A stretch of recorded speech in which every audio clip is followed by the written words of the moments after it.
I destroyed the love of my life with 3 words. Not literally, you understand. But those 3 words destroyed everything we had, everything we could have been. I can't go. That's all it took. 3 words whispered on a train platform 50 years ago, and I've been paying for them every single day since. You see, I thought he was dead. For 50 years I believed my Remy died in Vietnam, carrying my rejection as his last memory of love. But last month I discovered the truth, and it's so much worse than I ever imagined. My name is Vivian, and this is the story I've never told anyone. Not my late husband, not my children, not my closest friends. But today, sitting here in my quiet living room, with the afternoon sun streaming through the lace curtains my mother once made, I'm finally ready to share what happened in the summer of 1972. The summer that changed everything. What would you do if you had to choose between duty and the love of your life? What would you do if you knew that one decision would echo through the next 50 years of your existence? Keep that question in your heart as I tell you my story, because by the end, you might understand why some choices haunt us forever. But first, I'd love to know where in the world you're watching from today. Leave me a comment and let me know your city or country. And if you enjoy stories of love, heartbreak, and the choices that define us, please subscribe to this channel. Trust me, you'll want to hear how this story ends. Now, let me take you back to 1972. I was 25 years old, working as a waitress at Ruby's Diner in the small town of Cedar Falls, Iowa. It wasn't glamorous work, but it paid the bills and helped me take care of my mother, who'd been sick for 3 years with what the doctors called a weak heart. My father had passed away when I was 21, leaving just the 2 of us in our little white house on Maple Street. Cedar Falls was the kind of town where nothing exciting ever happened. The biggest news might be when old Mr. Henderson's prize bull got loose, or when the high school football team actually won a game. People knew everyone's business, married their high school sweethearts, and rarely left. It was safe, predictable, and honestly, a little suffocating for someone like me who dreamed of bigger things. I had dreams, you see. Dreams of traveling to places I'd only seen in magazines. Dreams of wearing elegant dresses and attending fancy parties in cities with skyscrapers that touch the clouds. But dreams don't pay medical bills or keep food on the table. So there I was, every morning at 6 a.m., tying on my pink apron with the little cherries on it, brewing coffee that was strong enough to wake the dead, and serving eggs over easy to farmers who smelled like hay and honest work. It was a Tuesday in June when everything changed. June 15th, 1972, to be exact.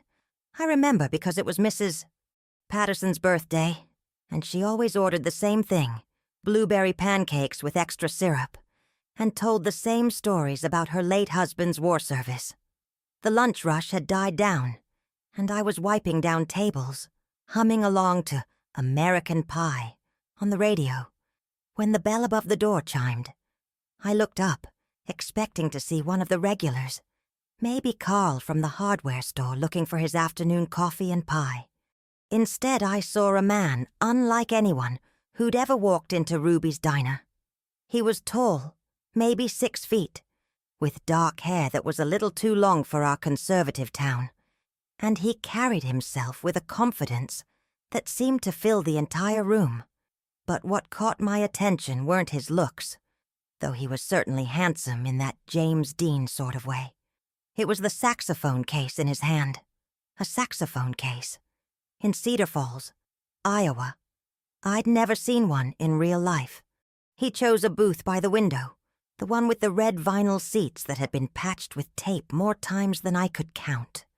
As I walked over with my order pad and my best customer service smile, I noticed his hands. Long, elegant fingers, the kind that looked like they could coax music from any instrument. There was something about the way he moved, like he was dancing to a song only he could hear. "Good afternoon," I said, trying to keep my voice steady.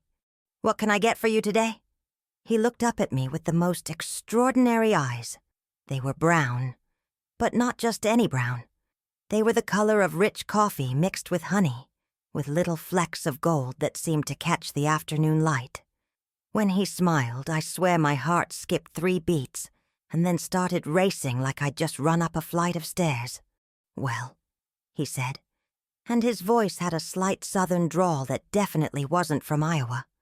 "What do you recommend for a weary traveler who's been driving since dawn?" "Where are you traveling from?" I asked, though I probably should have just taken his order and moved on to the next table. But something about him made me want to keep talking.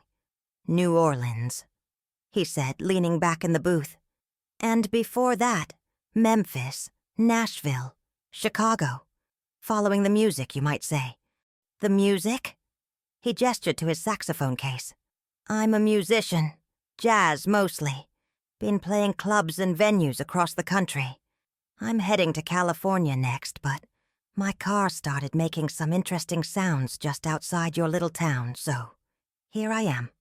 A jazz musician from New Orleans, in my diner." It felt like something out of a movie. "I'm Remy," he said, extending one of those elegant hands toward me. "Remy Laurent.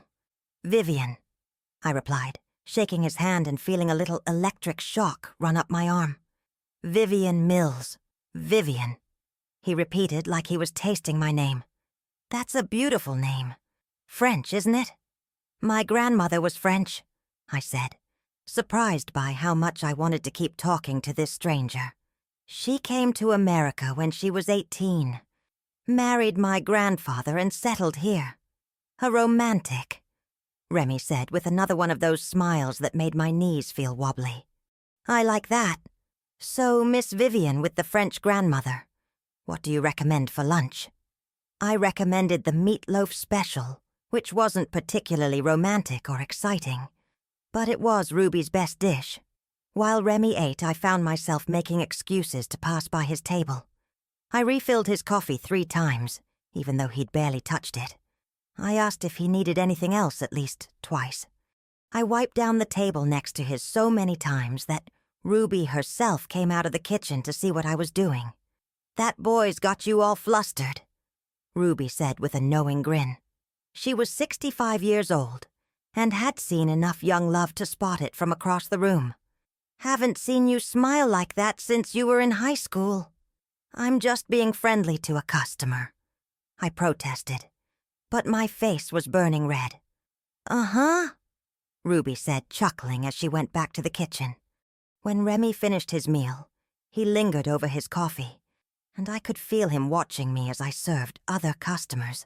Every time our eyes met, that same electric feeling shot through me. I was being ridiculous, I told myself. He was just passing through. In a few hours, he'd be gone, and Cedar Falls would go back to being the quiet little town where nothing ever happened. But then he did something that changed everything. As I was clearing tables near closing time, I heard it. Music. Soft, beautiful, haunting music floating through the diner. I looked up and saw Remy standing near his booth, saxophone in hand, playing the most incredible melody I'd ever heard. It was sad and sweet and hopeful all at the same time, and it made something deep in my chest ache with longing. The few remaining customers stopped eating to listen. Even Ruby came out of the kitchen, wiping her hands on her apron, her mouth open in amazement. The music seemed to transform our little diner into something magical, something from another world entirely. When the last note faded away, there was complete silence for a moment. Then everyone started clapping, including me. Remy smiled and gave a little bow, but his eyes were focused on me. "That was beautiful," I said when he came over to pay his check. "What song was that?" "I don't know," he said. "I made it up just now. Sometimes music just comes to you, you know? Like it was always there, waiting to be discovered." He handed me a $5 bill for a $3 meal and told me to keep the change. But as he turned to leave, he paused. "Vivian," he said, would you like to have dinner with me tonight? I mean, somewhere other than here. I saw a little Italian place down the street. My heart jumped into my throat. A date. With a jazz musician. With this incredible, mysterious man who'd just walked into my ordinary life and filled it with music. I started. Then remembered my mother waiting at home, probably wondering where I was. I should get home to my mother. She's not well, and she'll be expecting me. Tomorrow night, then? Remy asked, and there was something hopeful and vulnerable in his voice that made me want to say yes to anything he asked. Tomorrow's Wednesday, I said stupidly, as if he didn't know what day it was. Is that a problem? No, it's just... I took a deep breath. Yes, I'd like to have dinner with you tomorrow night. His smile was brighter than the summer sun. Perfect. I'll pick you up at 7? I gave him my address, and he promised to be there at 7 sharp. After he left, I stood in the empty diner, still hearing echoes of his saxophone music in my mind. Ruby came up beside me, shaking her head. "Child, you've got it bad," she said. "Got what bad?" "Love," Ruby said simply. Or at least the beginning of it. That night, I barely slept. I kept replaying every moment of our conversation, every look, every smile. I thought about his hands on that saxophone and wondered what it would feel like to have those hands touch me. I thought about his voice, that southern drawl that made even ordinary words sound like poetry. But mostly, I thought about tomorrow night, and whether I was brave enough to let this beautiful stranger into my carefully ordered life.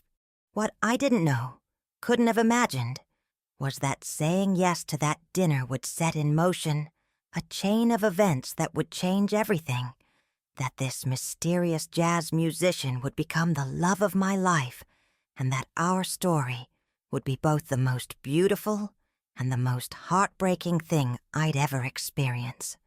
But that Wednesday night was still ahead of us, full of possibility and promise. And for the first time in years, I felt truly, completely alive. That Wednesday night, June 16th, 1972, I must have changed my dress 4 times. I settled on a blue sundress with tiny white flowers that my mother said brought out my eyes. I'd curled my hair and even borrowed some of her red lipstick, the fancy one she saved for church. When Remy knocked on our front door at exactly 7 o'clock, my heart was beating so fast, I was sure he could hear it. He looked different outside of Ruby's diner, more polished somehow. He wore dark slacks and a white button-down shirt with the sleeves rolled up to his elbows, and he'd tamed that rebellious hair of his. In his hands was a small bouquet of wildflowers that he must have picked from somewhere along the roadside. "For you," he said, offering them with that smile that made my knees wobble. "They're beautiful," I said, breathing in their sweet scent. "Let me just put these in water and tell my mother I'm leaving." I found Mama in the kitchen, listening to the radio and working on her needlepoint. She looked up when I entered, and I saw her take in my dress, my curled hair, the flowers in my hand. "Going somewhere special?" she asked, though her tone suggested she already knew the answer. "Just dinner, Mama, with a friend. A friend who brings flowers and makes you glow like a Christmas tree." She smiled, but there was something worried in her eyes. "Be careful, sweetheart. Your heart is precious cargo." If only I'd listened to her warning. If only I'd known how prophetic those words would be. Remy took me to Antonio's, the little Italian restaurant I'd walked past 100 times but never entered. It felt impossibly sophisticated with its checkered tablecloths, candles stuck in wine bottles, and the scent of garlic and basil filling the air. I'd never been anywhere so romantic in my entire life. Over spaghetti and Chianti, I learned about Remy's world. He told me about growing up in New Orleans, where music flowed through the streets like water. His father had been a trumpet player, his mother a singer in the local jazz clubs. He'd learned to play saxophone when he was 12, and by 16, He was sitting in with bands that were older than his parents. "Music is everything to me," he said, twirling pasta around his fork with an elegance I'd never seen in Cedar Falls. "It's how I talk to God, how I make sense of the world. When I play, I feel like I'm exactly who I'm supposed to be.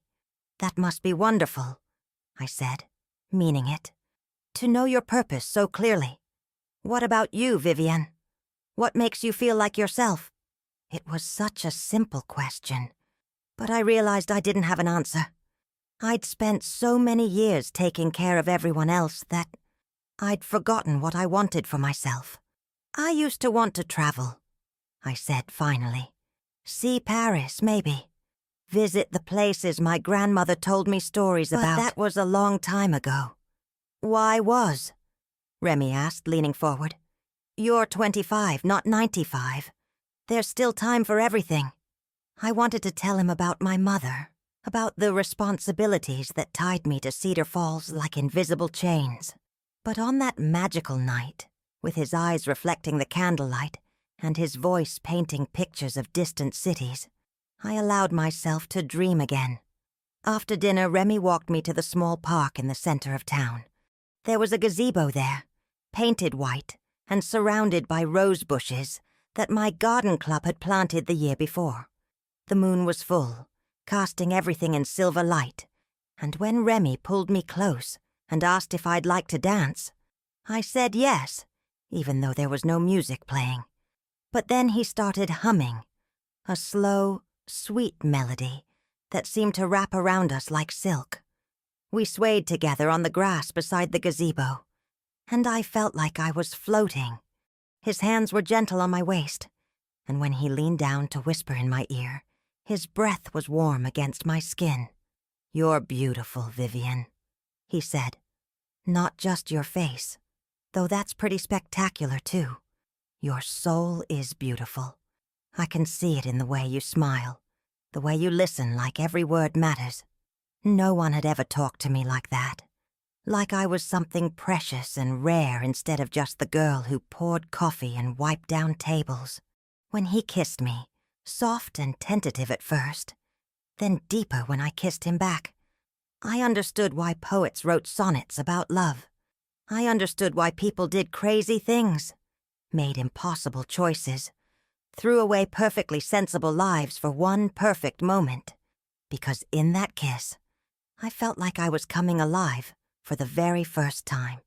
The next few weeks passed like a beautiful dream.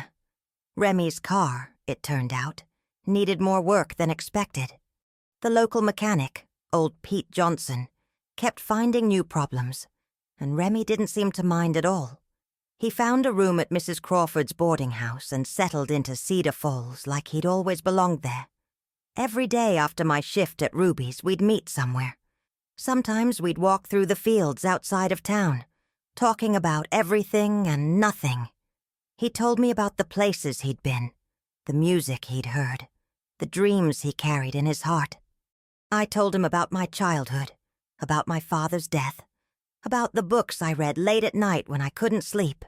"You're wasted here," he said one evening as we sat by Miller's Creek, watching the sun set over the cornfields. "A woman like you should be seeing the world, experiencing everything life has to offer." "This is my world," I said, though even as I spoke the words, they felt less true than they used to. It doesn't have to be your only world. On weekends, when I could get away, Remy would drive us to nearby towns where there were jazz clubs or dance halls.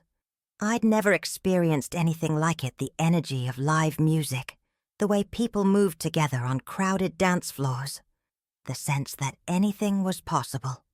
Remy would bring his saxophone, and sometimes he'd sit in with the bands. Watching him play was like watching magic happen. He'd close his eyes and let the music flow through him, and everyone in the room would stop what they were doing just to listen. "You're incredible," I told him after one particularly amazing performance in a club in Des Moines. "I'm better when you're watching," he said, pulling me close. "You inspire me, Vivian. You make me want to be the best version of myself. But it wasn't just the glamorous moments that made me fall in love with him. It was the quiet times, too. The way he'd help Ruby in the kitchen when the diner got busy, never complaining about the work. The way he'd tip his hat to elderly ladies on the street and always hold doors open for anyone behind him.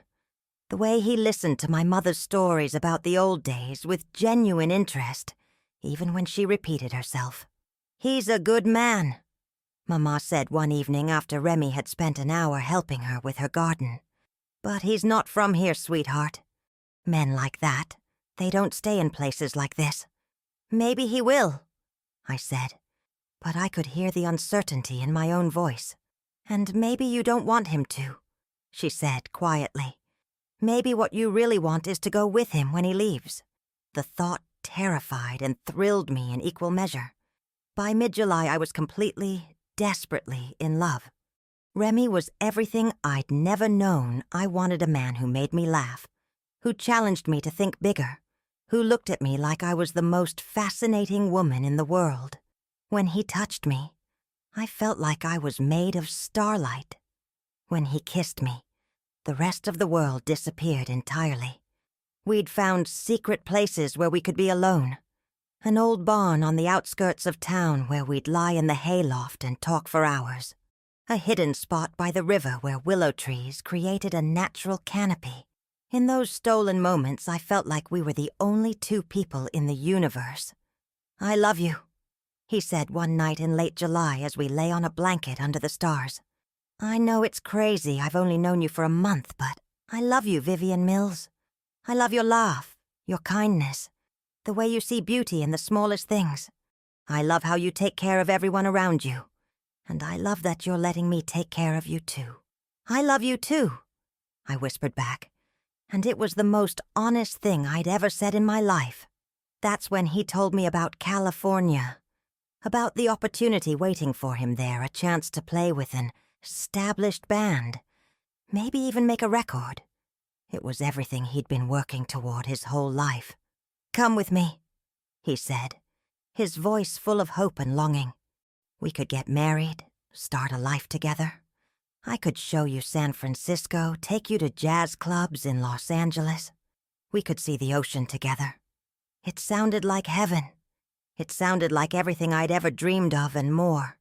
But even as my heart soared at the possibility, reality crashed down around me like cold water. "My mother," I said. "I can't leave her. She's getting worse, Remy. The doctor says her heart is failing. I'm all she has." "We could bring her with us," he said, though we both knew that was impossible.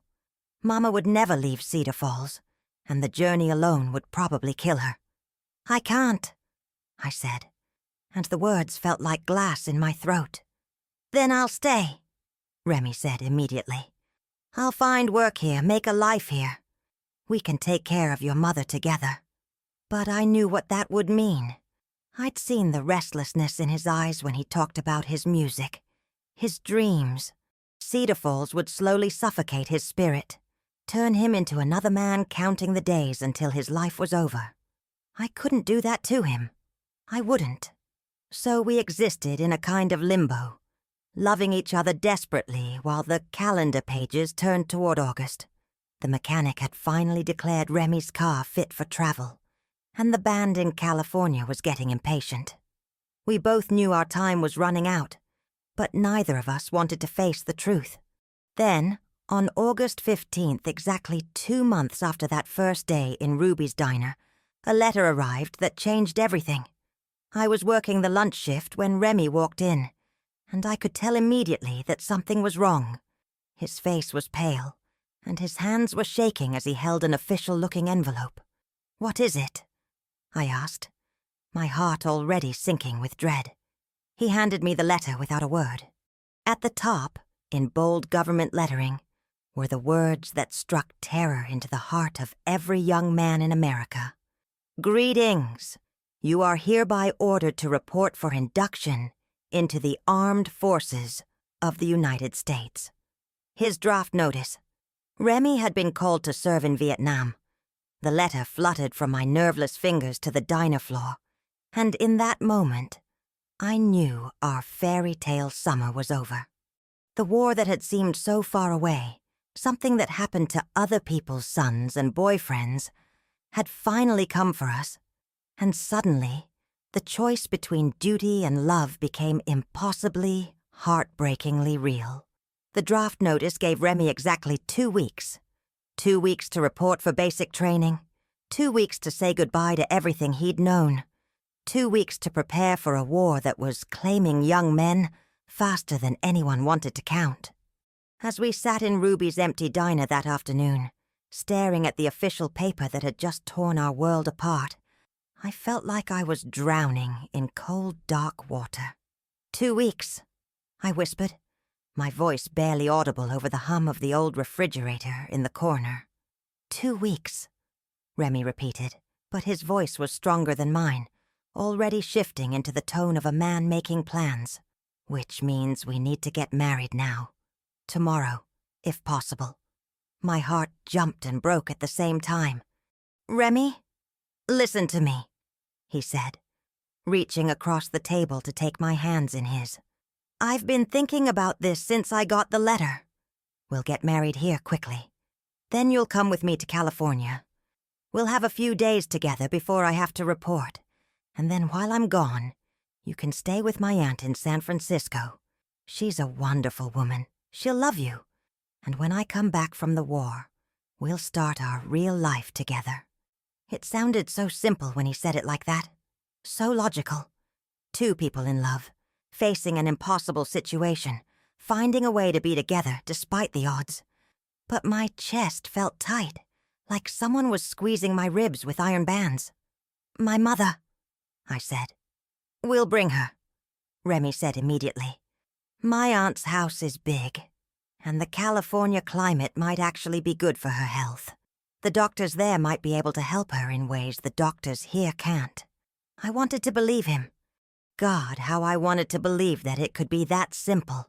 But I'd seen my mother try to walk to the mailbox the day before, watched her have to stop 3 times to catch her breath. The idea of her surviving a cross-country trip, adjusting to a new place, being away from everything familiar when her heart was already so weak. It seemed impossible. She'll never agree to it, I said. This is her home, Remy. She's lived in that house for 30 years. All her memories of my father are there. I can't ask her to leave. Then ask her to let you leave, Remy said, his voice gentle but urgent. Ask her to give you her blessing to choose your own life. That night I tried. I sat by my mother's bed after giving her evening medicine, watching her tired face in the lamplight, trying to find the words to tell her that I might be leaving, that I wanted to leave.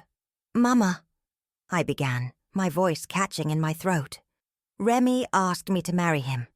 Her eyes, which had been drifting closed, snapped open. For a moment she looked more alert than she had in weeks. That's wonderful, sweetheart, she said, reaching for my hand with fingers that felt like bird bones. I like him very much. He makes you happy in a way I haven't seen since you were a little girl. He's been drafted, I continued. He has to report for basic training in 2 weeks. The hope that had flickered in her eyes dimmed. Oh, honey, I'm so sorry. He wants me to go with him, to California, to wait for him there while he's in the army. The silence that followed was deafening. I watched my mother's face, saw her struggling with emotions I couldn't quite read. Finally she spoke, and her voice was smaller than I'd ever heard it. Do you want to go? The honest answer was yes. Yes, I wanted to go more than I'd ever wanted anything in my life. I wanted to marry Remy and follow him to California and build a life that was bigger and brighter than anything Cedar Falls could offer. I wanted to see the ocean and eat in restaurants I'd never heard of, and maybe even learn to play piano in some little apartment in San Francisco while I waited for my husband to come home from war. But looking at my mother, seeing how fragile she looked against the white pillows, I couldn't say those words. I want what's best for everyone, I said instead, which was both true and completely inadequate. Vivienne, she said, squeezing my hand with surprising strength. I'm not going to live forever. We both know that. And when I'm gone, what will you have left if you give up your chance at love for me? Don't talk like that, I said, tears starting to blur my vision. I have to talk like that, she said firmly, because someone has to tell you that it's okay to choose yourself sometimes. It's okay to choose love. But even as she said the words, I could see the fear in her eyes. Fear of being alone. Fear of dying without me there. Fear of the unknown. And I could hear what she wasn't saying. That she needed me. That she wasn't ready to let me go. That the thought of facing her final days without her daughter was terrifying. The next few days were torture. Remy and I spent every possible moment together, making plans one minute and falling into desperate silence the next. He'd arranged everything he could think of. His Aunt Martha had sent a telegram saying she'd be delighted to have me stay with her. He'd researched doctors in San Francisco who specialized in heart conditions. He'd even found a little church in Cedar Falls where we could have a quick ceremony. It'll work, Vivienne, he kept saying. I know it will. We'll make it work because we love each other, and love finds a way. I wanted to believe him, but every time I came home, I found my mother a little weaker, a little more fragile. She'd started having episodes where she'd forget things, get confused about what day it was or where she'd put her reading glasses. The doctor said it was common in patients with failing hearts. The brain wasn't getting enough oxygen.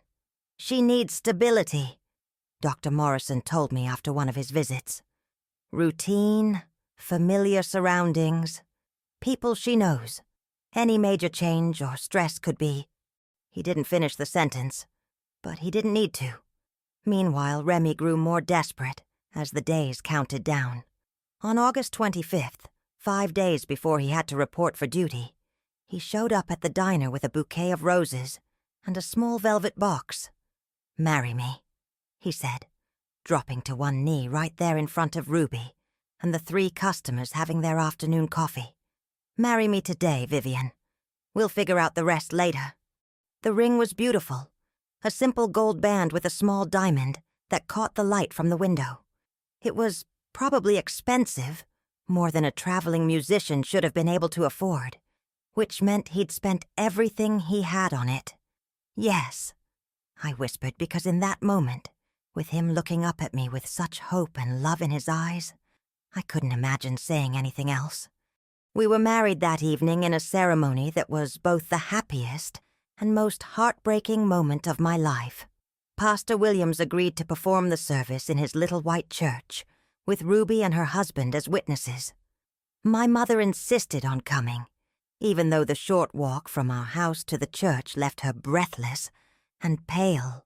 Remy wore his best suit, and I wore my mother's wedding dress, altered hastily by Mrs. Henderson, who lived down the street.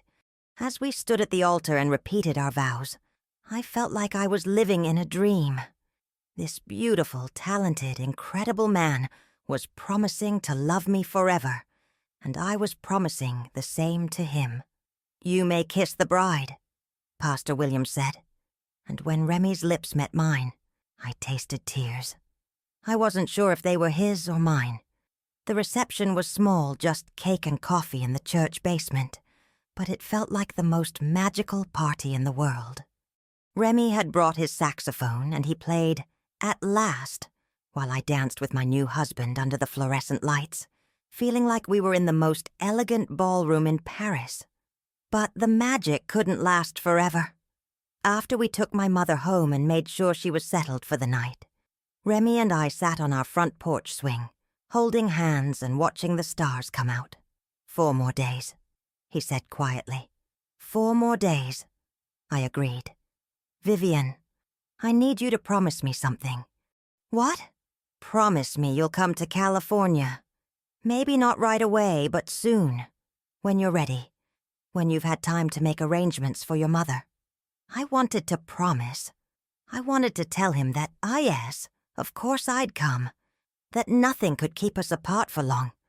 But the words stuck in my throat like cotton. Before I could answer, we heard a crash from inside the house, followed by a weak cry for help. We rushed inside to find my mother on the kitchen floor, conscious but shaken.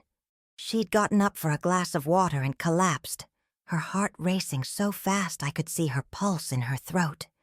As we helped her back to bed and called the doctor, I saw the fear in Remy's eyes.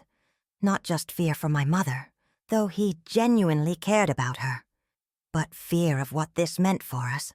Fear that this was a sign of things to come. Dr.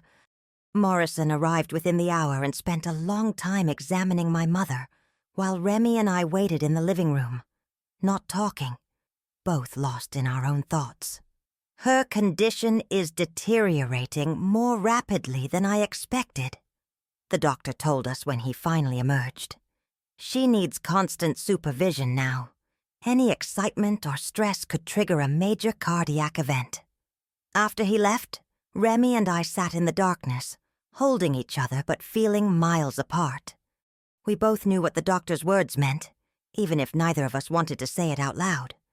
"I can hire someone to stay with her," Remy said finally, but his voice lacked conviction. "With what money?" I asked gently. "You've spent everything on our wedding, on the ring, on getting ready to leave for the army. Then I'll delay my reporting date. I'll tell them it's a family emergency. You can't do that, and you know it. They'll consider you a deserter." We were trapped, and we both knew it. Caught between love and duty, between the life we wanted and the life we had. Before I continue, I want to ask you something. If you were in my shoes, 25 years old, and desperately in love, what would you have chosen? Would you have followed your heart and gone with your new husband, knowing it might mean your mother would die alone and afraid? Or would you have stayed, sacrificing your own happiness for duty and family obligation? Leave me a comment, and let me know what you think. And if you're finding this story as emotionally difficult as I am to tell, please subscribe to this channel. I promise you, the end of this story will surprise you in ways you can't imagine. The night before Remy had to leave for basic training, we made love for the first time. It was beautiful and desperate and heartbreaking all at once. Both of us trying to memorize every touch, every kiss, every whispered word of love. Afterwards, we lay in each other's arms in the darkness, and Remy made me a promise that would haunt me for the next 50 years. "I'll wait for you," he said, his voice fierce with determination. "However long it takes, whatever happens, I'll wait. When this war is over, I'll come back for you. And if you can't come to me before then, I'll understand. I'll wait, because you're worth waiting for." "What if the war goes on for years?" I asked, though I think I already knew the answer. "Then I'll wait for years," he said simply. "You're my wife, Vivian. You're my heart. I'll wait forever if I have to." The next morning, August 30th, 1972, we drove to the train station in silence. My mother had insisted on coming, though the effort left her exhausted and pale. She sat in the back seat, clutching a small package she'd wrapped for Remy some of my father's letters from his own military service. She said, so Remy would know he wasn't alone in being scared. The train station was crowded with other young men reporting for duty, other families saying goodbye. Everywhere I looked, I saw the same scene playing out: young women crying, older parents trying to be brave, sweethearts making promises they might not be able to keep. "This isn't goodbye," Remy said, as we stood on the platform, his hands framing my face. "This is just, see you later. See you later," I repeated, but the words felt hollow. "I love you, Mrs. Laurent," he said, using my new married name for the first time since the ceremony. "I love you too," I said, and then the conductor was calling for all aboard. This was it, the moment when I had to make my choice. Remy picked up his duffel bag and his saxophone case, but he didn't move toward the train. He stood there looking at me, hope and heartbreak warring in his beautiful brown eyes. Come with me, he said one last time. Please, Vivian, just get on the train. I looked at my mother, sitting on a nearby bench, watching us with tears streaming down her face. Then I looked at my husband, the love of my life, standing there with his hand extended, offering me everything I'd ever dreamed of. And I said the 3 words that would destroy us both. I can't go. 3 words. 3 simple words that shattered everything beautiful we'd built together. I watched Remy's face crumple like paper, watched hope die in his eyes and be replaced by something I'd never seen there before. The terrible understanding that love isn't always enough. I know, he said quietly, and somehow that made it worse. If he'd argued with me, pleaded with me, made a scene, maybe I could have convinced myself I was making the wrong choice. But his quiet acceptance told me he'd already known what I would choose. He'd known me better than I knew myself. The train whistle blew, sharp and urgent. Other passengers were already boarding. Other families were finishing their goodbyes. We had maybe 30 seconds left before he had to go. Write to me, I said desperately. Every day. Promise me you'll write every day. I promise, he said. And then he kissed me one last time.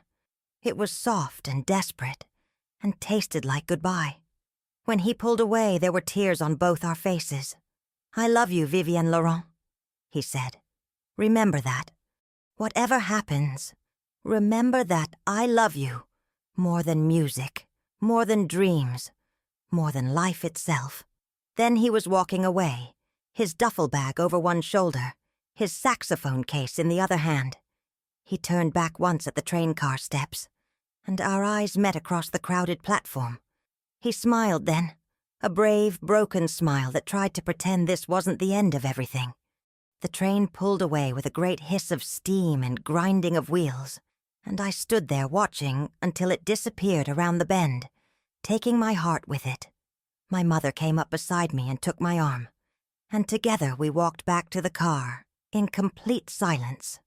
That was August 30th, 1972, the day I chose duty over love, the day I said goodbye to the only man I would ever truly love, with my whole heart. The first letter came just 3 days later, mailed from the Army base in South Carolina, where Remy was doing his basic training. His handwriting was rushed, like he'd been writing by lamplight after a long day of drills and training. My darling Vivian, it began. I miss you so much it feels like a physical ache. Everything here is loud and harsh and ugly, and all I can think about is your smile, your laugh, the way you look when you're concentrating on something. I carry our wedding photo in my shirt pocket, right over my heart. I read that letter so many times the paper became soft as fabric. I slept with it under my pillow and carried it with me to work at Ruby's. When the second letter came, and the third, I started a special box to keep them in. Love letters from my husband, who was preparing to go to war. For 6 weeks the letters came regularly. Remy told me about his fellow soldiers, about the grueling training, about how he'd managed to sneak his saxophone into the barracks and play quietly for the other homesick boys. He told me about his dreams, about waking up reaching for me, and finding only emptiness. He told me he loved me over and over, in 100 different ways. And then, suddenly, the letters stopped. At first, I thought maybe there was a delay in the mail. Military mail could be unreliable. Everyone knew that. But days turned into weeks, and still nothing came. I wrote letter after letter to the address he'd given me, but none of them were answered. Finally, in desperation, I called the base directly. After being transferred from office to office, a tired-sounding sergeant finally told me that Private Remy Laurent had shipped out to Vietnam 3 weeks earlier. No, he didn't have a forwarding address. No, he couldn't tell me which unit Remy had been assigned to. It was classified information. My husband had gone to war, and I had no way to reach him. The not knowing was torture. Every night I watched the news reports about Vietnam, studying the faces of the soldiers they showed, listening to casualty reports and wondering if Remy's name was on some list I'd never see. I haunted the post office, checking for mail that never came. I wrote letters to military addresses I found in the phone book, trying to find someone who could tell me anything about my husband's whereabouts. Meanwhile, my mother's condition continued to deteriorate. The stress of the wedding and Remy's departure had taken a toll on her heart. She slept most of the day now, and when she was awake, she was often confused and frightened. Dr. Morrison increased her medications, but we all knew we were fighting a losing battle. "I'm sorry," she said to me one evening in late October, as I was giving her dinner. Her words were slurred from the medication, but her eyes were clear. "I'm sorry I kept you from him." "You didn't keep me from him, Mama," I said, though we both knew it wasn't entirely true. "I made my choice. The wrong choice," she whispered. "I was selfish. I was scared of dying alone, so I let you sacrifice your happiness for me." "Don't say that," I said firmly. "You're my mother. Taking care of you isn't a sacrifice. It's love." But late at night, when the house was quiet and my mother was sleeping, I allowed myself to wonder what would have happened if I'd been braver. If I'd gotten on that train with Remy, would we be together now in some little apartment in California? Would I be getting letters from a husband instead of writing letters to a ghost? Winter came early that year, and with it came news that would change everything again. On December 7th, exactly 4 months after our wedding, my mother died peacefully in her sleep. I found her in the morning when I went to check on her, looking more peaceful than she had in months. The funeral was small. Most of our neighbors came, and Ruby closed the diner for the day to be there. Pastor Williams spoke about my mother's kindness and her devotion to her family. As they lowered her casket into the frozen ground of Cedar Falls Cemetery, I realized I was completely alone for the first time in my life. That night I sat in our empty house, surrounded by sympathy casseroles and funeral flowers, and I wrote a letter to my husband. "My darling Remy," I wrote, "Mama died yesterday. I know I can't mail this to you because I don't know where you are, but I need to tell someone, and you're the only one who would understand how lost I feel right now. The choice I made, staying here with her, it doesn't feel noble anymore. It just feels empty. I never mailed that letter, but I kept writing them. Letters to a husband who might be alive or dead, who might be thinking of me or might have moved on with his life. I wrote to him about my days, about the customers at Ruby's, about the way the snow looked on our old oak tree. I wrote to him about missing him, about regretting my choice, about loving him so much it still hurt to breathe sometimes. The months passed, then the years. The war in Vietnam raged on, and still no word from Remy. I began to accept what everyone around me had started to whisper, that my husband was probably dead, that he'd died in some jungle on the other side of the world, carrying my rejection as his last memory of home. In 1975, Robert Mills asked me to marry him. Robert was a good man, 10 years older than me, who owned the hardware store in town. He'd been a friend of my father's, and he'd been quietly caring for me since my mother's death, bringing me groceries, fixing things around the house, making sure I wasn't completely alone in the world. "I know you loved him," Robert said when he proposed, sitting in my mother's old parlor with his hat in his hands. "I know I'm not him, but I care about you, Vivienne, and I think you could learn to care about me too. You shouldn't be alone for the rest of your life." He was right.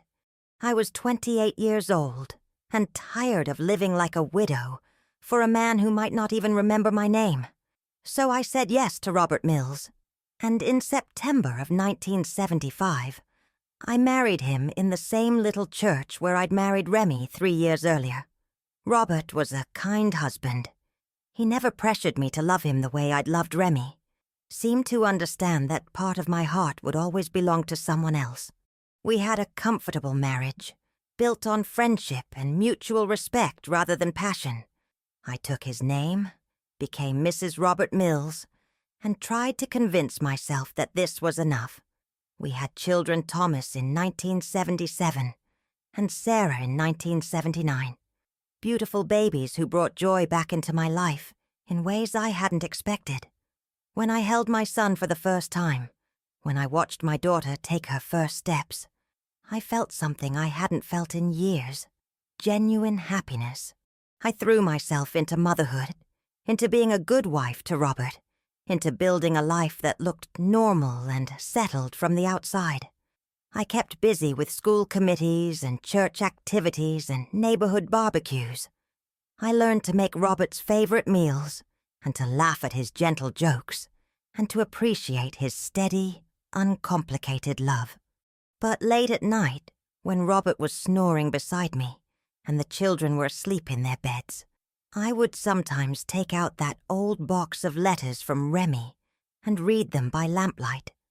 I would remember what it felt like to be loved with desperate intensity, to be someone's whole world, to feel like I was capable of inspiring music and poetry and dreams. The years rolled by in a blur of PTA meetings and piano lessons and family vacations to the lake. Robert's business thrived and we built a nice life together. Our children grew up healthy and happy, graduated from high school, went to college, started families of their own. To everyone who knew us, we were the perfect example of a solid, successful marriage. And in many ways, we were. Robert never let me down, never broke a promise, never made me doubt that I was cherished and valued. When he died of a heart attack in 2003, I grieved for him honestly. He'd been a good man and a faithful husband, and he deserved to be mourned. But even as I stood at his funeral, listening to Pastor William's grandson deliver the eulogy, part of my mind was wondering, what if? What if Remy had survived the war? What if he'd come back to Cedar Falls looking for me, only to find I'd married someone else? What if he was still out there somewhere, an old man now like I was an old woman, still carrying that picture of us in his shirt pocket? I spent my widow years volunteering at the library, babysitting my grandchildren, tending my garden, and living the quiet life of a respectable elderly lady in a small town.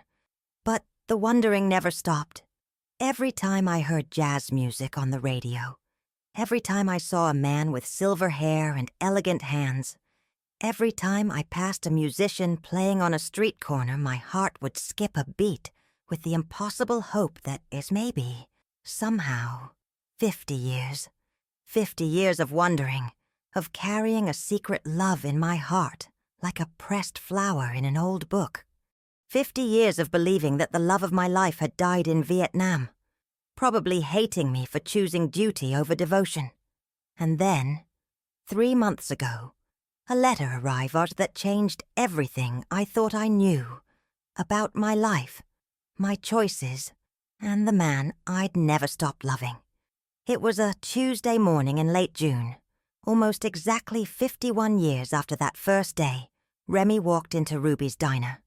I was sorting through my mail, the usual collection of bills and advertisements and letters from my children, when I saw an envelope that made my hands start shaking. The return address said, Monsieur Laurent, Berkeley, California. Laurent, Remy's last name. My first married name. The one I'd carried for exactly 4 months and 28 days, 50 years ago. With trembling fingers, I opened the envelope and read the words that would turn my world upside down once again. My hands were shaking so violently I could barely unfold the letter. Monsieur Laurent. After 50 years of silence, someone with Remy's last name was writing to me. My heart was pounding so hard, I could hear it in my ears as I read the neat handwriting on cream-colored stationery. Dear Mrs. Mills, the letter began. You don't know me, but my name is Michael Laurent. I believe you once knew my uncle, Remy Laurent, who served in the army in the early 1970s. I'm writing because I've been helping my uncle research his past, and your name came up in some old documents. If you are the Vivienne Mills who was once Vivienne Laurent, even briefly, my uncle would very much like to speak with you." The letter fluttered from my hands to the kitchen floor as the room began to spin around me. Remy was alive, after 50 years of believing he'd died in Vietnam, of carrying the guilt that his last memory of me was rejection, of mourning him like a widow while I built a life with another man. He was alive. I sank into my kitchen chair, my legs too weak to support me, and forced myself to pick up the letter and keep reading. "I should explain," the letter continued. "My uncle was indeed drafted in 1972, but he never made it to Vietnam. During basic training, he suffered a severe injury during a training exercise that left him hospitalized for several months. By the time he recovered, the military had classified him as medically unfit for combat duty, and he was given an honorable discharge. Never made it to Vietnam. All these years I'd imagined him dying in some jungle firefight, and he'd never even left American soil. Uncle Remy has lived in California ever since, teaching music at various schools and community centers. He never married, and he spent much of his life wondering what happened to the wife he left behind in Iowa. He tried to find you several times over the years, but you changed your name when you remarried, and small-town records from the 1970s weren't easy to trace. I had to stop reading and put my head in my hands. The weight of what I was learning was crushing. Remy had survived. He'd been trying to find me, and I'd been Mrs. Robert Mills, living under a different name, completely unreachable to the man who'd never stopped looking for me. "I'm a genealogist by profession," the letter went on, "and I've been helping Uncle Remy trace what happened to his family back in Iowa. It took months of research, but I finally found records of your first marriage to my uncle, your mother's death certificate, and eventually your marriage to Robert Mills. I also found your husband's obituary from 2003, which mentioned your maiden name. That's how I was able to track down your current address. Robert's obituary, the one that had listed me as survived by his loving wife, Vivienne, née Mills, because the newspaper had made an error, using my maiden name instead of Laurent. An error that had, 20 years later, led Remy back to me. I know this letter must come as a tremendous shock," Michael Laurent continued.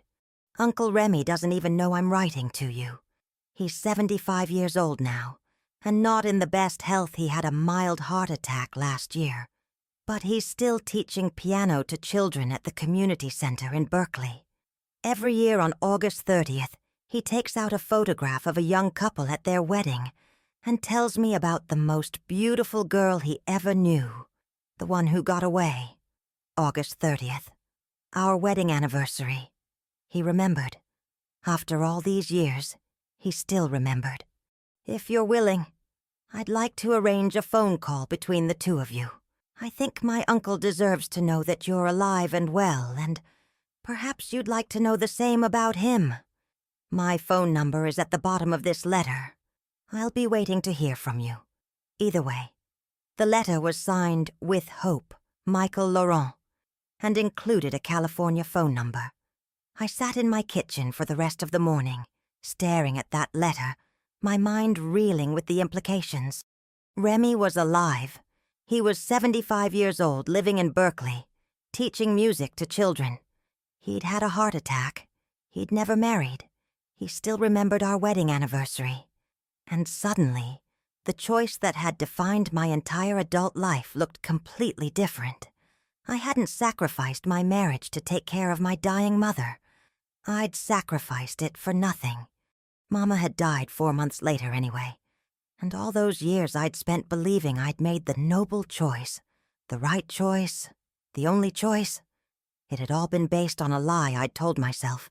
If I'd gotten on that train with Remy, my mother still would have died in December of 1972, but I would have died as his wife, in California, by his side.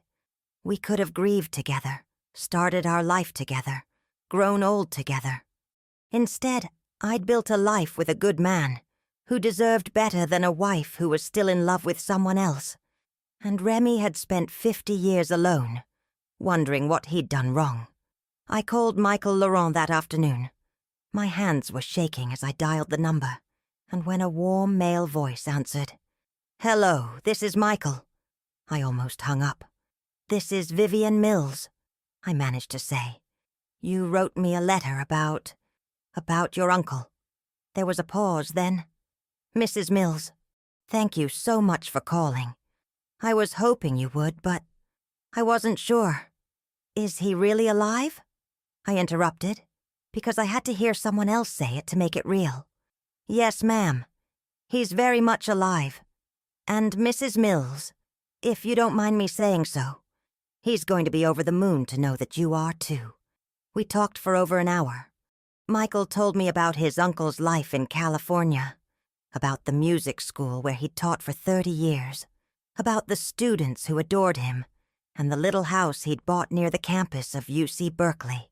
He told me about Remy's health, his heart condition, his arthritis, the way his hands shook sometimes now when he played piano. But mostly, Michael told me about how his uncle had never stopped loving me. "He has pictures of you all over his house," Michael said. "Your wedding photo is on his piano. He has some old pictures someone must have taken of you two together. That summer it looks like you're at some kind of dance or club. And he has letters, Mrs. Mills. Dozens of letters he wrote to you but never sent, because he didn't know where to send them. Letters, just like the ones I'd written to him, and kept in a box under my bed. Every woman he ever dated, and there weren't many, he'd eventually tell them about you," Michael continued. "About the girl he married and lost in the same summer. About how he'd measured every relationship against what he'd had with you for those few weeks in Iowa. Most of them got tired of competing with a ghost pretty quickly." A ghost? That's what I'd been to him all these years, just as he'd been to me. Two people haunting each other across 5 decades, and an entire continent. "Would he—" I started, then had to clear my throat and try again. Would he want to talk to me? I mean, I know I hurt him terribly when I didn't go with him. I know he must have felt rejected, abandoned.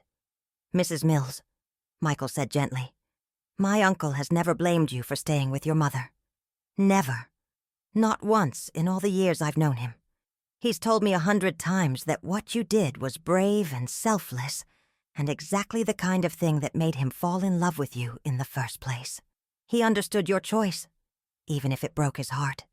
I started crying then, 50 years of guilt and regret pouring out of me in great heaving sobs.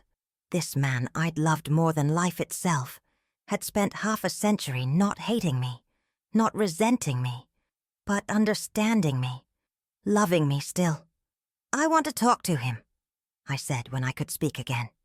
"But Michael, I need you to know, I'm not the same person I was when I was 25. I'm an old woman now. I've been married to someone else for 28 years. I have children and grandchildren. I don't know what Remy is expecting, but I can't just pick up where we left off 50 years ago." "I understand," Michael said. "And I think Uncle Remy will too. This isn't about trying to recapture the past, Mrs. Mills. I think it's about finding peace with it." We arranged for Remy to call me the next evening at 7 o'clock. After I hung up, I sat in my quiet house and tried to imagine what it would be like to hear his voice, again after 50 years. Would he sound the same? Would I recognize the southern drawl that had made my heart flutter when I was 25? Would he still call me by the French pronunciation of my name? Vivian, the way he used to. That night, I barely slept. I kept getting up to look at myself in the mirror, seeing the deep lines around my eyes, the gray hair, the way age had softened and changed the face that Remy had once called beautiful. I was 75 years old, 20 pounds heavier than I'd been in 1972, with hands that were spotted with age, and a voice that sometimes quavered when I was tired. What if he was disappointed? What if the reality of who I'd become couldn't compete with the memory of who I'd been? But then I thought about what Michael had told me about Remy's heart attack, about his shaking hands, about the way he'd spent 50 years measuring every relationship against a love that had lasted only 3 months. He would have changed too. We were both old now, both carrying the weight of lives fully lived, both dealing with the reality that we had more years behind us than ahead of us. Maybe that was okay. Maybe this wasn't about recapturing youth or undoing the past. Maybe it was about something more important. Forgiveness. Closure. The chance to know that the love we'd shared had been real and lasting, and worth all the pain we'd both carried because of it. The next evening I sat by my phone at 6:30, smoothing my hands over the same blue dress I'd worn on our first date all those years ago. It still fit, barely, and it felt like armor against whatever was coming next. At exactly 7 o'clock, the phone rang. I took a deep breath, picked up the receiver and said, "Hello? Vivienne?" The voice was older, more gravelly than I remembered, but it was unmistakably him.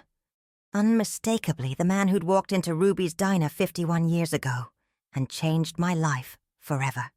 "Hello, Remy," I said, and suddenly I was 25 again, in love and heartbroken and hopeful all at the same time.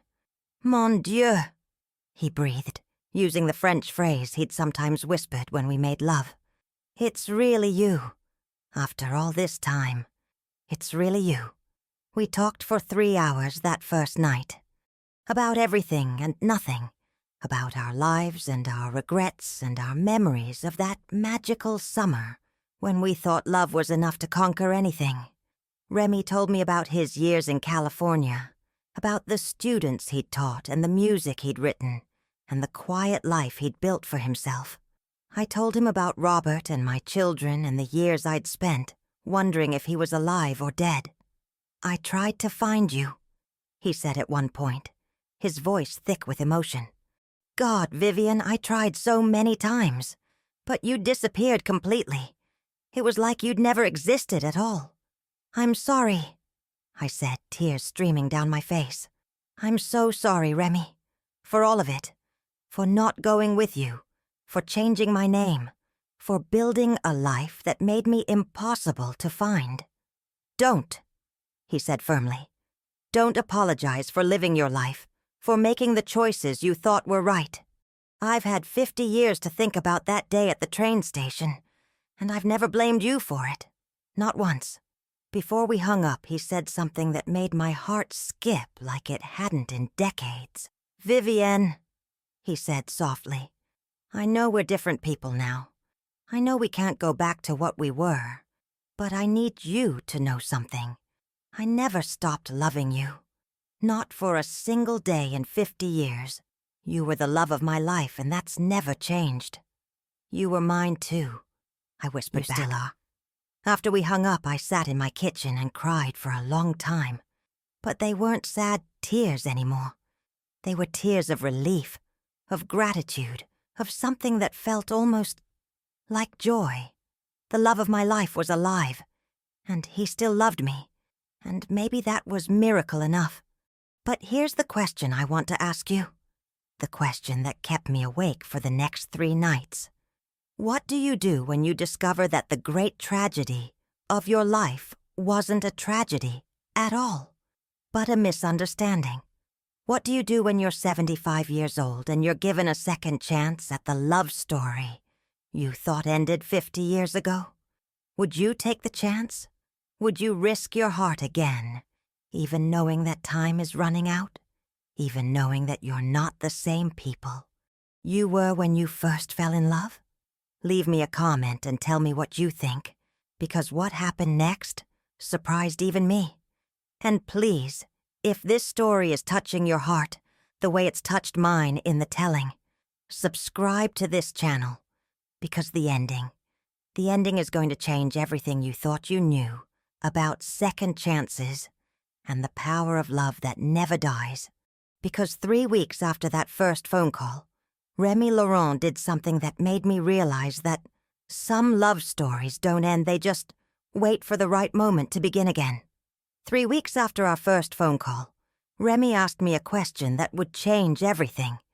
"Vivienne, would you like me to come see you?" I was sitting in my garden on a Thursday morning in July, deadheading my roses while we talked on my cordless phone. It had become our routine, these daily conversations that lasted for hours, filling in 50 years of missing pieces, learning each other all over again. "Come see me?" I repeated, my hand freezing on a pink bloom that reminded me of the dress I'd worn to our wedding. "I know it's crazy," he said quickly. "I know we're both old, and this is complicated, and maybe it's better to leave things as they are. But Vivienne, I can't stop thinking about you, about us, about what it would feel like to see your face again." My heart was racing like I was 25 again. "Remy, just think about it," he said gently. "I could fly to Des Moines, rent a car, drive to Cedar Falls, just for a weekend, just to see if—" He paused, searching for words. "Just to see if there's anything left of what we had." After we hung up, I sat in my garden for hours, staring at the roses Robert had planted for our 10th anniversary, thinking about impossible things. Could I really see Remy again after 50 years? Could I handle the reality of who he was now versus the memory I'd cherished all this time? And more importantly, could my 75-year-old heart survive it if I couldn't? That night, I called my daughter Sarah. She lived in Minneapolis now with her husband and teenage kids. But we talked every few days. She'd always been my confidant, the one who could read my moods from 1,000 miles away. "Mom, you sound different tonight," she said after we'd discussed her job and the kids' summer plans. "What's going on?" I took a deep breath and told her everything. About Remy, about the letter, about our phone conversations, about his request to visit. Sarah listened without interrupting, which was unusual for her.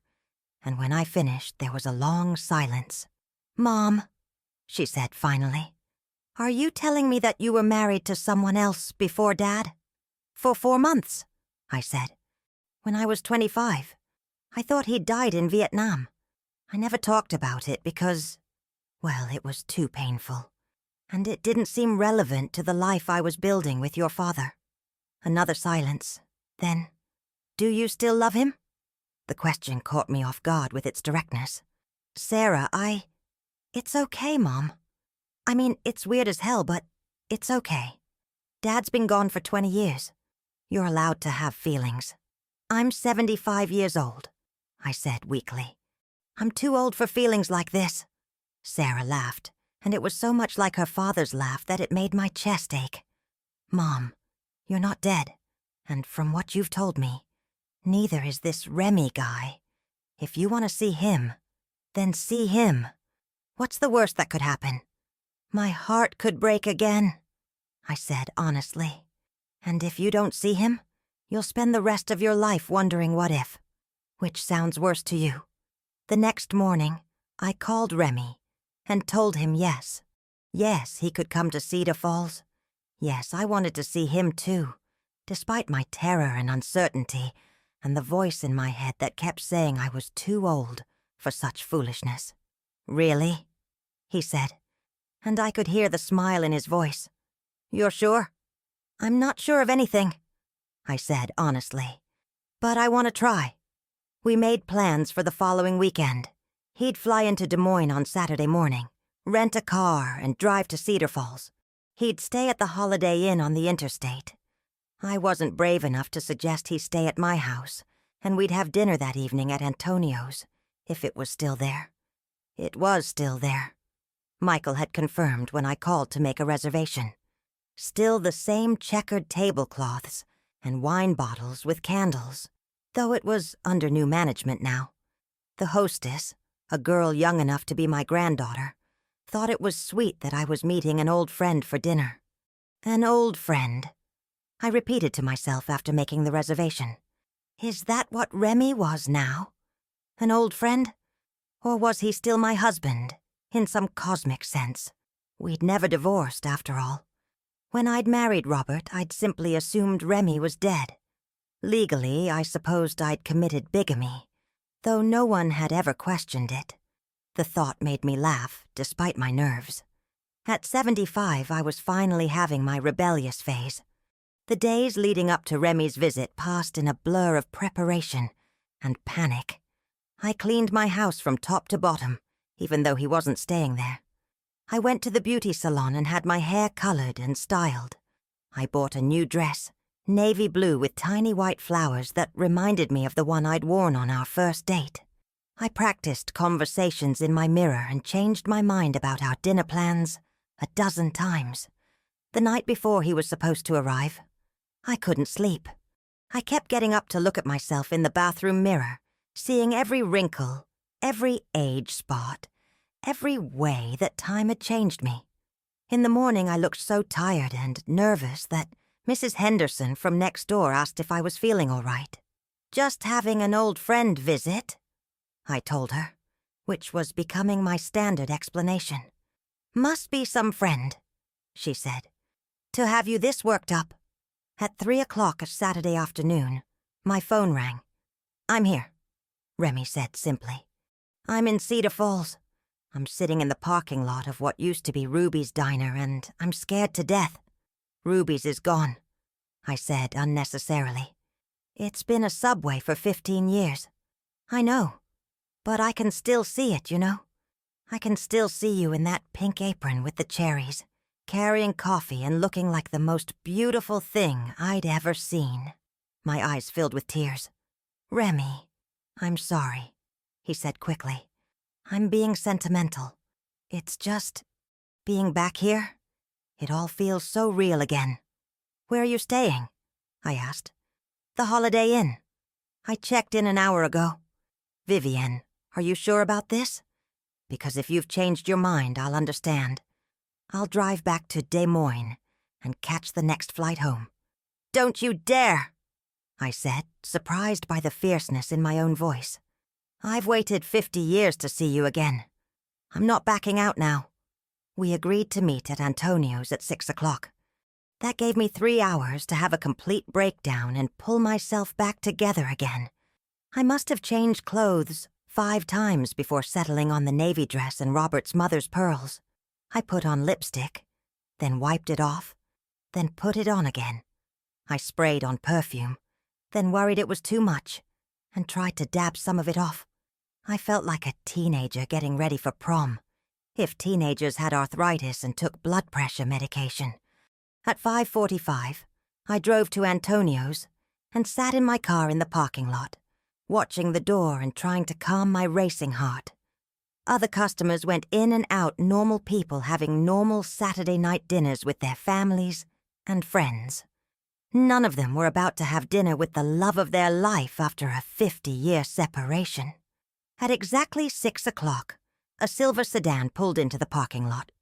I watched as the driver's door opened and a tall, silver-haired man got out slowly, moving with the careful deliberation of someone whose joints don't work quite like they used to. Even from across the parking lot, even after 50 years, I knew him instantly. Remy looked older, of course. His dark hair was completely silver now, and he moved more slowly than the young man who'd swept me off my feet in 1972. He was thinner than he'd been, and I could see the slight tremor in his hands that Michael had mentioned. But his posture was still elegant, still musical, and when he turned toward the restaurant, I saw that his profile was exactly the same as it had been when I was 25. I got out of my car on unsteady legs and walked toward the restaurant entrance. We reached the door at the same time, and when our eyes met, 50 years collapsed into nothing. "Vivienne," he said softly, and his voice was exactly the same as it had been on all those phone calls. But hearing him say my name in person, seeing his lips form the syllables, made everything real in a way our conversations hadn't. "Hello, Remy," I said. And then we were just standing there on the sidewalk outside Antonio's, 2 elderly people staring at each other like we'd seen ghosts. which, in a way, we had. "You're still beautiful," he said finally, reaching out to touch my face with those elegant, shaking fingers. "Older, yes, but still the most beautiful woman I've ever seen." I started to cry then, not from sadness, but from relief. Relief that he was real, that he was here, that the recognition between us was instant and complete, despite all the years that had passed. "Don't cry, chérie," he said gently, using the French endearment he'd called me when we were young. "We're here. We made it. Against all odds, we made it." Dinner was surreal. We sat at a corner table, the same booth we'd shared on our first date, if the hostess was to be believed, and talked like the 50 years in between had been a brief intermission. Remy told me about his flight from California, about driving through Iowa farmland, and remembering our drives to those jazz clubs in neighboring towns. I told him about my garden, about my grandchildren, about the ordinary details of the life I'd built in the town where we'd first met. But underneath the surface conversation was an electric current of awareness, of memory, of possibility. Every time our hands accidentally touched reaching for the bread or the water glasses, I felt that same spark I'd felt when I was 25. Every time he smiled, I saw the young man who'd played saxophone in Ruby's diner and asked me to dance in the moonlight. "I brought something for you," he said after we'd ordered dessert. He reached into his jacket pocket and pulled out a small wrapped package. Inside was a photograph I'd never seen before. It showed the two of us dancing at what looked like one of those jazz clubs we'd gone to, me laughing up at him while he spun me around, both of us looking ridiculously young and happy. "Where did you get this?" I asked, tracing our young faces with my finger. "I hired a private investigator a few years ago," Remy said. "The last time I tried to find you, he couldn't locate you, but he found this in the archives of the Des Moines Register. Apparently, there was a photographer at the club that night who was taking pictures for a story about the jazz revival in Iowa. This was in the paper, but it was so small, I doubt anyone we knew would have seen it." I stared at the photo, remembering that night. It had been in August, just a few days before Remy got his draft notice. We'd been so happy, so certain that we had all the time in the world. "I've carried it with me ever since," Remy said. "It was proof that what we had was real, even when I couldn't find you to confirm it." After dinner, we walked slowly through downtown Cedar Falls, past the library where I'd volunteered for 20 years, past the park where we'd danced under the stars, past the church where we'd been married, and where I'd buried both my mother and Robert. Everything looked smaller than it had in my memories, more ordinary. But with Remy beside me, it felt magical again. We ended up at Miller's Creek, where we'd sat and talked about our dreams all those years ago. The wooden bench was long gone, but we found a spot on the grass, sitting carefully with the consideration that 75-year-old bones require. "I have something to tell you," Remy said, as we watched the water flow past in the moonlight. "Something I should have said on the phone, but I wanted to tell you in person." My heart clenched with sudden fear. "What is it?" "The heart attack I had last year. It was more serious than Michael let on. The doctors, they think I have maybe a year, possibly 2 if I'm lucky." The world tilted sideways.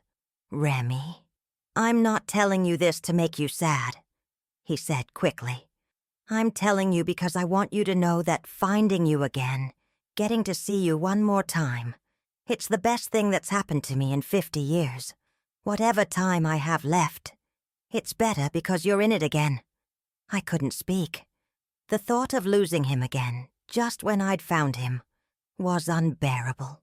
"I want to ask you something," he continued, "and I want you to think about it before you answer. I want you to come back to California with me. Not forever, not to recapture the past, but to spend whatever time I have left together. I have a little house near the university, a garden, a piano, We could listen to music and talk about our lives and just be together, like we should have been all along. Remy, I started, but he held up his hand. Don't answer now, he said. Think about it. Think about what you want the rest of your story to be. You're 75, but you're still here, still vital, still the woman I fell in love with. We could have months together, maybe longer. Real time, not just phone calls and letters. Time to say all the things we never got to say. That night, after I dropped Remy back at his hotel, I sat in my living room surrounded by the evidence of the life I'd built after losing him. Photos of Robert and our children, souvenirs from family vacations, the comfortable furniture we'd chosen together. It was a good life, a full life, but it was finished. My children were grown, Robert was gone, and I was just existing, waiting for the next chapter to begin. Or maybe, I thought, as I looked at the photograph of Remy and me dancing, waiting for the previous chapter to finally end the way it was supposed to. The question wasn't whether I loved him. I'd never stopped. The question was whether I was brave enough at 75 to rewrite the ending of my own story. The next morning I called Remy at his hotel. I'll come, I said without preamble. I'll come to California with you. There was silence on the other end of the line, then a sound that might have been crying or laughing, or both. Are you sure? He asked finally. I'm terrified, I said honestly. But yes, I'm sure. We lost 50 years, Remy. I'm not willing to lose whatever time we have left. I moved to California 3 weeks later, in August of 2022, exactly 50 years after I'd said goodbye to Remy at the train station. My children thought I'd lost my mind. My neighbors thought I'd lost my mind. Honestly, some days I thought I'd lost my mind too. Mom, you barely know this man anymore.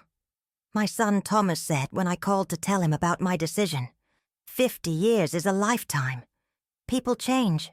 Some things don't change, I told him, packing my mother's china into boxes that would follow me to California.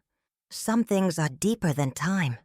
Sarah was more supportive, though I could hear the worry in her voice when she called to check on my travel arrangements. Are you sure about this, Mom? Really sure?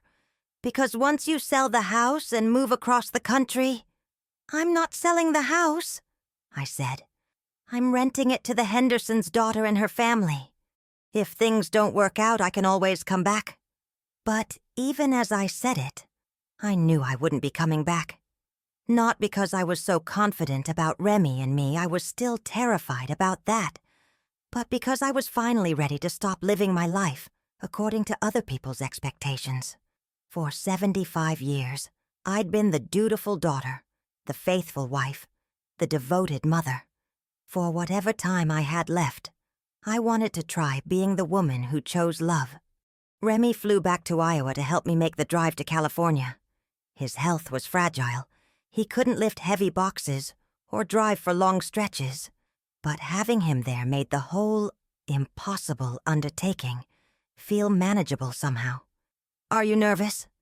He asked as we crossed the Colorado state line, my car loaded with the possessions I couldn't bear to leave behind. Terrified, I admitted. What if we can't live together? What if we drive each other crazy? What if 50 years is too much to overcome? Then we'll figure it out as we go, he said simply.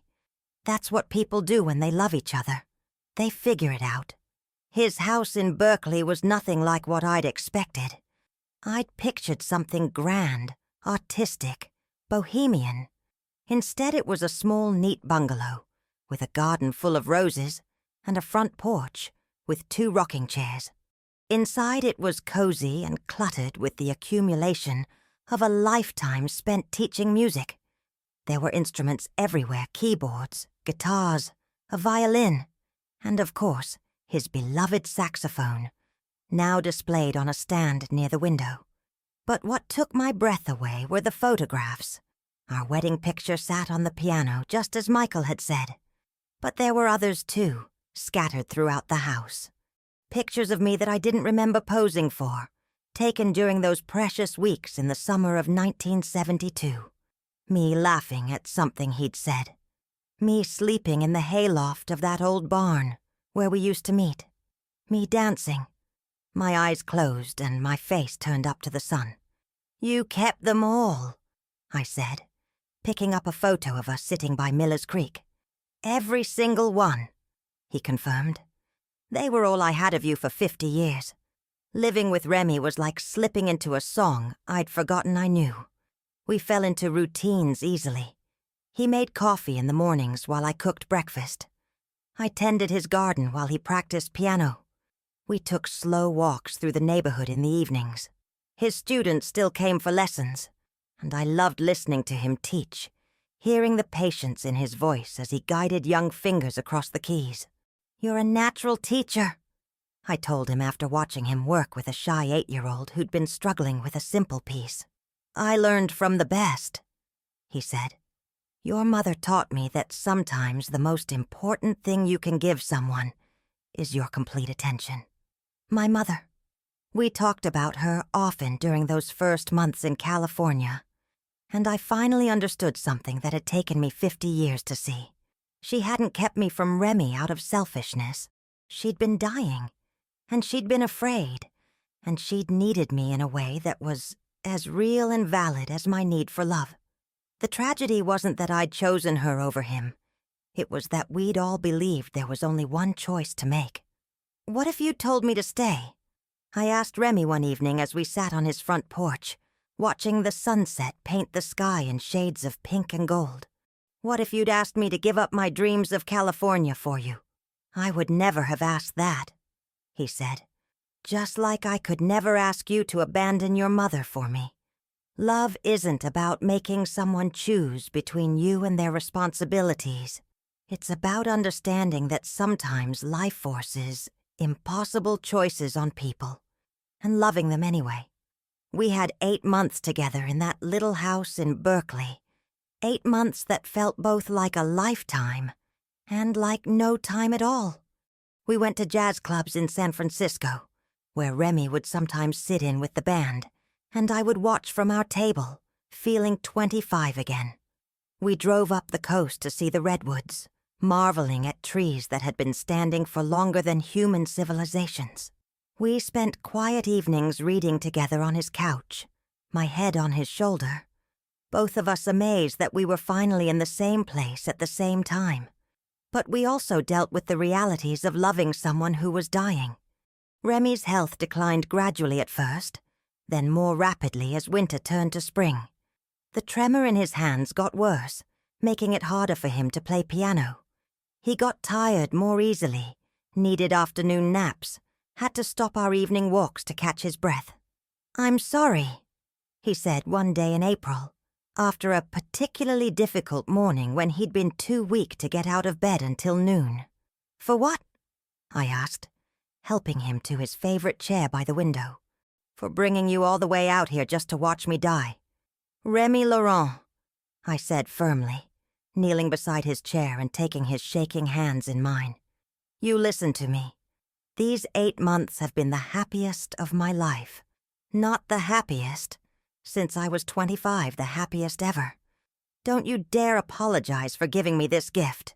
He died on a Tuesday morning in early May, sitting in that chair by the window, listening to Billie Holiday sing "The Way You Look Tonight" on his old record player.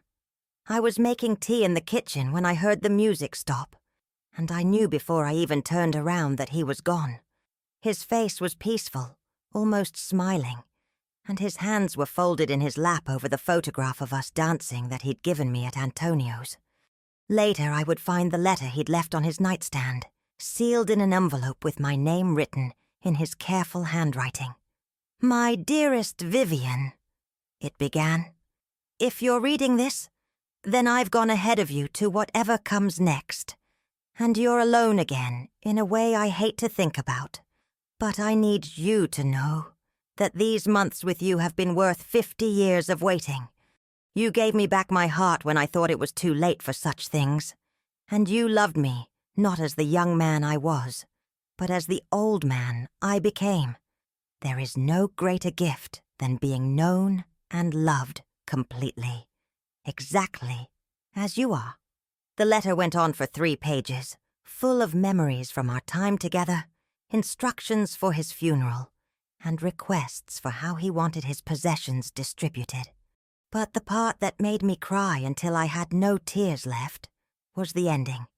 Don't mourn for me, my love. Don't waste whatever time you have left feeling guilty about the choices we made when we were young. We found each other again when it mattered most, and we loved each other well. That's more than most people get in a lifetime, and I am grateful beyond measure. The house is yours now, along with everything in it. Stay if Berkeley feels like home, or go back to Iowa if that's what your heart tells you. But wherever you go, whatever you do, remember that you were the love of my life, and that love doesn't end just because the story does. Until we meet again, my darling wife, yours always, Remy. I stayed in Berkeley for his funeral, which was attended by hundreds of former students and fellow musicians who remembered him as a gifted teacher and a kind man. But when the service was over and the last casserole dish had been returned, I found myself facing the same question I'd faced 50 years earlier. What now? I could stay in California, in the house where we'd been so happy. I could go back to Cedar Falls, to the familiar rhythms of small-town life. I could even move to Minneapolis to be closer to Sarah and her family. For the first time in my life, I was completely free to choose my own path. In the end, I chose something different entirely. I'm back in Iowa now, but not in Cedar Falls. I bought a small apartment in Iowa City, near the university, where there are bookstores and coffee shops and young people who remind me that the world is always beginning again for someone. I volunteer at the children's music program at the local community center, teaching piano to kids who might never have touched the keys otherwise. And every Sunday I drive out to Cedar Falls to visit 3 graves. My mother's, Robert's, and now Remy's. I had his ashes brought back to Iowa and buried in a plot next to the little white church where we were married, where he belongs in the town where our love story began. I tell people I'm a widow, which is true enough. What I don't tell them is that I've been widowed twice, and that both losses taught me something different about love. Losing Robert taught me that steady, comfortable love is its own kind of blessing, that growing old with someone who truly sees you is nothing to take for granted.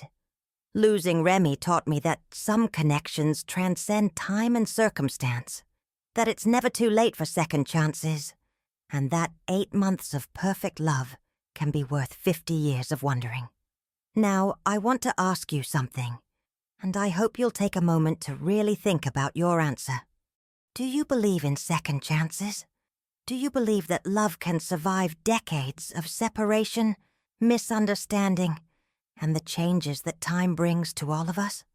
Do you believe that sometimes the most important thing we can do is let go of the life we planned in order to live the life that's waiting for us?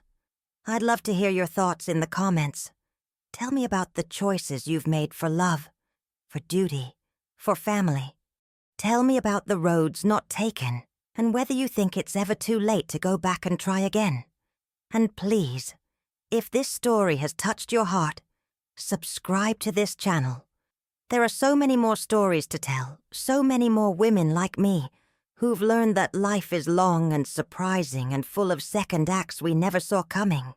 Because here's what I've learned in my 76 years on this earth. The greatest love stories aren't always the ones that last the longest or end with wedding bells and happily ever after. Sometimes the greatest love stories are about recognition across time, about understanding that love takes many forms, and about having the courage to write your own ending even when you think the story is over. Remy and I had 3 months when we were young, 50 years of separation, and 8 months when we were old. That's not a lot of time by most measures. But it was our time, and it was real, and it was enough. And sometimes, if you're very lucky, enough is everything. the day I said goodbye and never saw him again, turned out not to be the end of our story after all. It was just the longest intermission in the history of love songs. And when the music started again, we were ready to dance. That's the thing about love.